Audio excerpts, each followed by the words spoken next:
निर्जल एकादशी का वर्णन ब्रह्म वैवर्त पुराण में शिला व्यासदेव और भीमसेन के संवाद में मिलता है। ये ब्रह्म वैवर्त पुराण वेद व्यास भगवान और भीमसेन जी के जो वार्तालाप उसमें मिल रहा है। एक बार पांडुपुत्र भीमसेन ने अपने पितामह शिला व्यासदेव को पूछा, हे पितामह, माता कुंती, द्रौपदी, तात युधिष्ठिर, अर्जुन, नकुल और सहदेव सभी एकादशी का व्रत करते हैं। भ्राता युधिष्ठिर भी मुझे यह व्रत करने को कहते हैं और मुझे भी यह याद है कि एकादशी को उपवास करना यह वेदों का आदेश है, पर मुझे भूख सहन नहीं होती। मैं सभी नियमानुसार केशव की उपासना पूजा करना,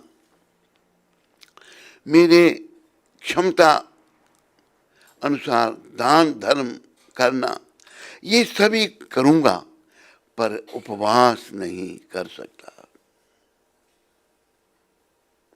भीमसेन जी कह रहे हैं ये भगवान वेद व्यास को, कृपा करके उपवास के बिना एकादशी व्रत कैसे करना चाहिए, इस विषय में आप बताएं। यह सुनकर भीमसेन को श्री वेद व्यास जी ने कहा, हे भीम, अगर नरक के स्थान पर स्वर्ग जाना है तो मास की दोनों एकादशी का पालन तुम्हें करना चाहिए।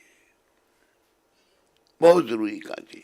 अगर नरक के स्थान पर तुम्हें अगर स्वर्ग में जाना है तो दोनों एकादशी करना बहुत जरूरी है।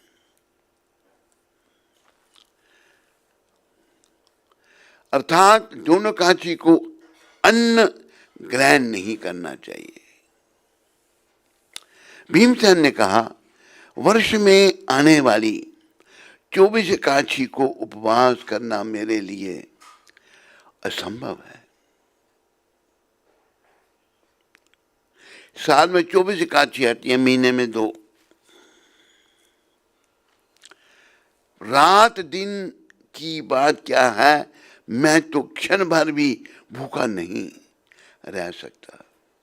भूख नाम का उदाराग्नि मेरे उदर में नित्य प्रज्वलित रहती है। अग्नि जलती रहती है, जो भूख लगाती है वो जलती रहती है हमेशा। उसे शांत करने के लिए मुझे बहुत खाना पड़ता है। बहुत हुआ तो वर्ष में एक दिन मैं उपवास कर सकता हूं। इसलिए आप मुझे ऐसे एक योग्य व्रत के बारे में बताइए जिससे मेरा जीवन मंगलमय बन जाए। शिला व्यासदेव जी ने कहा, हे राजन, अभी मैंने तुम्हें सभी वैदिक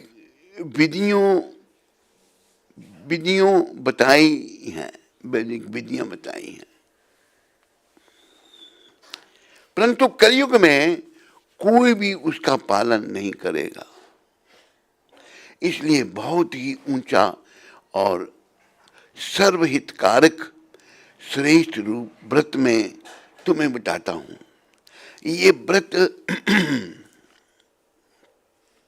सभी शास्त्रों का, पुराणों का सार है। जो कोई भी शुक्ल और कृष्ण पक्ष में आने वाली एकादशी का पालन करता है उसे नरक नहीं जाना पड़ता। व्यासदेव जी के कथन पर बलशाली भीमसेन ने भय से कांपते हुए भय से कांपते हुए पूछा, हे पितामह, अब मैं क्या करूं? मास के 2 दिन का उपवास करने में मैं पूर्ण असमर्थ हूं। कृपया आप मुझे ऐसा व्रत कहें जिसके पालन से मुझे सभी व्रतों का फल प्राप्त हो। उसके पश्चात श्री वेद व्यास जी ने कहा, ज्येष्ठ मास के शुक्ल पक्ष में जब सूर्य वर्ष अथवा मिथुन राशि में आता है, उस समय के एकादशी को निर्जल कहते हैं। इस दिन जल भी ग्रहण नहीं करना चाहिए। इस दिन आचमन करते हुए एक राई डूबे इतना ही जल लेकर आचमन करना चाहिए, जिसमें एक राई का दाना डूबे, बस इतना ही जल थोड़ा सा करना चाहिए। इससे ज्यादा जल पीने से मद्यपान करने का परिणाम प्राप्त होता है। ज्यादा पानी पिएगा तो शराब पीने के अवसर बराबर है वो। इस एकादशी में कुछ भी खाना वर्जित है। खाने से व्रत भंग हो जाता है।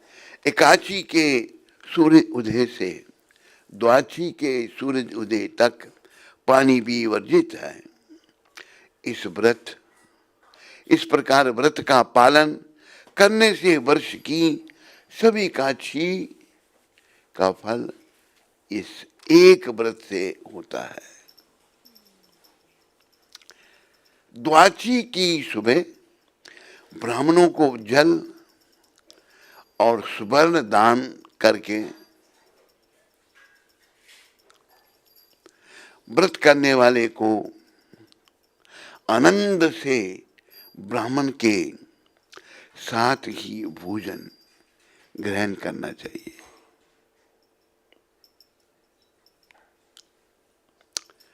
हे भीमसेन, इस एकादशी व्रत में प्राप्त होने वाले पुण्य के बारे में सुनिए। केवल इस एकादशी के पालन से ही वर्ष की सभी एकादशी व्रत पालन करने का पुण्य प्राप्त होता है। शंख चक्र गदा और पद्म धारण करने वाले भगवान विष्णु ने मुझे बताया था, जो कोई भी अन्य धर्मों का त्याग करके मेरी शरण आता है और निर्जल एकादशी का पालन करता है, वह मुझे बहुत प्रिय है और वह निश्चय ही सभी पापों से मुक्ति पाता है। स्मार्त विधि नियमों का पालन करने से कोई भी कलयुग में उच्च ध्येय नहीं प्राप्त कर सकता, क्योंकि कलयुग के अनेक दोषों से वे सभी विधि नियमों भी प्रदूषित होंगे। हे वायुपुत्र, किसी भी एकादशी में अन्न खाना त्याज्य है, साथ ही निर्जल एकादशी में पानी पीना भी वर्जित है। इस व्रत के पालन से सभी तीर्थ स्नान की यात्रा का फल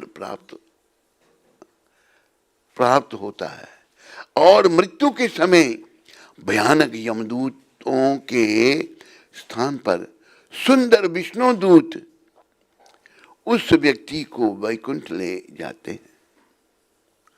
इस एकादशी का पालन करके जो कोई भी गोदान करता है, मैं अपने सभी पाप कर्मों से मुक्त होता है। जब अन्य पांडु पुत्रों ने इस एकादशी के बारे में सुना तो इस व्रत का पालन करने का निश्चय किया। उसी समय से भीमसेन ने भी इस व्रत का पालन करना आरंभ किया। इसलिए इस एकादशी को भीमसेनी एकादशी अथवा पांडव एकादशी भी कहते हैं। भगवान श्री कृष्ण ने घोषणा की है, जो कोई भी इस एकादशी के दिन पुण्य कर्म करता है, तीर्थ स्थान में स्नान करता है, वैदिक मंत्रों का पठन करता है और यज्ञ करता है, वह सब अक्षय हो जाता है। अक्षय मतलब जो क्षय ना हो, जो नाश ना हो।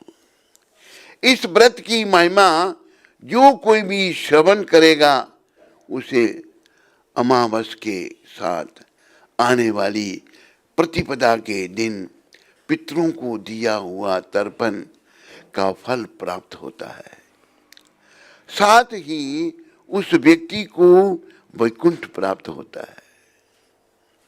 बोलो निर्जल एकादशी व्रत महात्म की जय।